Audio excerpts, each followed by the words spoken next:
Her Mahadev.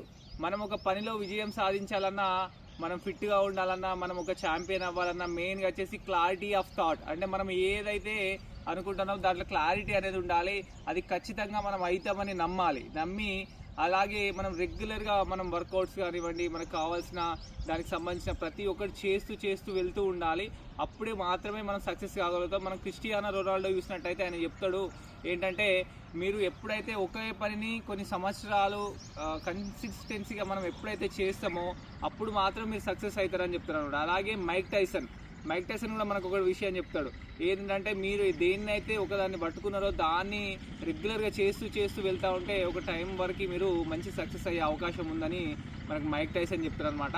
ఈ విధంగా మనము మన లైఫ్ని చేంజ్ చేసుకుంటూ మనం పాజిటివ్ ఆలోచిస్తూ మనం ముందుకెళ్తూ ఉంటే మనం దేన్నైనా సాధించగలుగుతాం. అలాగే మనకు నెగిటివ్ పీపుల్స్ అనేది మన చుట్టూ లేకుండా చూసుకోవాలి. అంటే నెగిటివ్ పీపుల్స్ ఏంటంటే చాలా మనల్ని కిందికి లాగడానికి ట్రై చేస్తూ ఉంటారు, మనల్ని చాలా మానసికంగా హింసిస్తూ ఉంటారు. ఆ నెగిటివ్ పీపుల్ వల్ల మనం ఎలాంటి పనిలో కూడా సక్సెస్ కాలేము. కాబట్టి వాళ్ళకు దూరంగా ఉంటూ మనము మన గోల్స్ పైన ఫోకస్ చేయాలి. Her her Mahadev.